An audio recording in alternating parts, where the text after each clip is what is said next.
எல்லாரும் எப்படி இருக்கீங்க? இன்னைக்கு என்னன்னு பாத்தீங்கன்னா என்னன்னு பார்த்தா நானும் பாக்குறேன். என்ன செய்றீங்க? அடுத்து என்ன சமையல் ஓடிட்டு இருக்கு? ஓகே, இன்னைக்கு உளுந்து கஞ்சி. உளுந்து கஞ்சி அந்த காலத்துல எங்க அம்மா எல்லாம் இருக்கும். அந்த இடுப்பு வலிக்கு ரொம்ப நல்லது.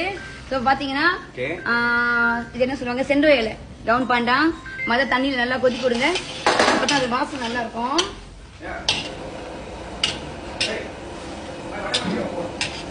ஓகே ஃப்ரெண்ட், பாத்தீங்கன்னா டவுன் பண்ணிட்டாங்க. செண்டை வேலை நல்லா வாசனை வந்துருச்சு. இது 1/2 கிலோ உளுந்துங்க. நல்லா ஊற வச்சுட்டு 1/2 கிலோ உளுந்த நான் அரைச்சிட்டேன்.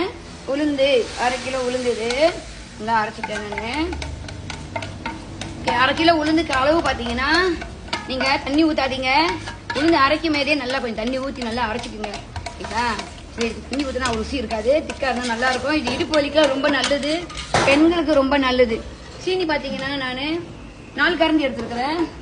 இந்த வெஜ்ஜி கரண்டி 4 கரண்டி. அது கூட நான் பாதி தான் போடுறேன் பாருங்க. ஏன்னா ரொம்ப சீனி வேண்டாம், அரை சீனி போதும். அப்புறம் பாத்தீங்கன்னா இது பாத்தீங்கன்னா கருப்பு சீனி. நீங்க வீட்டுல வந்து கருப்பு சீனி இல்லைன்னா பரவாயில்ல, வெள்ளை சீனிலேயே நீங்க செய்யலாம். நான் கருப்பு சீனி எப்போதும் வீட்டுக்கு பாய்ப்பேன். இது நான் வந்து ஓகே ஃப்ரெண்ட், பாத்தீங்கன்னா நம்ம அது சீனி போட்டேன்னா வெள்ளை சீனி, நான் வந்து கருப்பு சீனி போடுவேன். அது நல்லது உடம்புக்கு. வெள்ளை சீனியை குறைச்சிட்டு கருப்பு சீனி போடுவேன். நீங்க நல்லா கரைச்சிக்குங்க, அதுல மண்ணு இருக்கும். நான் நல்லா கரைச்சிட்டேன். கிண்டுங்க. அப்புறம் பாத்தீங்கன்னா கொஞ்சோண்டு உப்பு போட்டேன், சின்னதா கொஞ்சமா போட்டுக்குங்க. இது 1/2 கிலோ உளுந்து. அப்புறம் தேங்காய் பால். தேங்காய் பால் பாத்தீங்கன்னா 1/2 கிலோக்கு 1/2 கிலோ தேங்காய் பால் ஊத்துறேன்.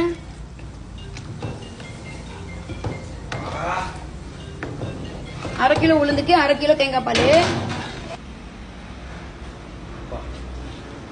ஓகே ஃப்ரெண்ட், உளுந்து கஞ்சி சமைச்சே வெறுத்து போயிடுச்சு போல உங்களுக்கு. ஆமா, சூப்பர். நான் டேஸ்ட் பண்ணிட்டேன் முதல்ல.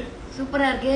பிள்ளைங்களுக்கு வச்சு கொடுங்க. இப்போ பிள்ளைங்க அதெல்லாம் சாப்பிட மாட்டாங்க. எங்க அம்மா செய்வாங்க, அந்த டேஸ்ட்ல இருக்கு. பெண்கள் வந்து உளுந்து கஞ்சி சாப்பிட்டீங்கன்னா அவங்க இடுப்புக்கு ரொம்ப நல்லது. பிள்ளைங்களுக்கு தயவுசெய்து வச்சு கொடுங்க. இப்போ உள்ள பிள்ளைங்க அதெல்லாம் சாப்பிட மாட்டாங்க. ஆனா இதை வச்சு கொடுத்து சாப்பிட சொல்லுங்க, இது உடம்புக்கு ரொம்ப நல்லது. இது வந்து இப்ப கடையில வந்து விக்கிறீங்க? இப்ப விக்கல, நான் கஸ்டமருக்காக செஞ்சிருக்கேன். வேணும்னா நம்ம ஃப்ரைடே நம்ம அந்த கருப்பு சீனி போட்டீங்கன்னு சொன்னீங்களா? நார்மலி வெள்ளை சீனி தான் போடுவாங்க. அந்த கருப்பு சீனி வந்து அது ஒரு டிஃபரண்ட் டேஸ்ட் கொடுக்குது. நான் மிக்ஸ் பண்ணிருக்கேன், கொஞ்சமா மிக்ஸ் பண்ணிருக்கேன். சோ நீங்க பிள்ளைங்க வச்சு கொடுங்க. ரொம்ப நன்றி. Super super super. தேங்க்யூ.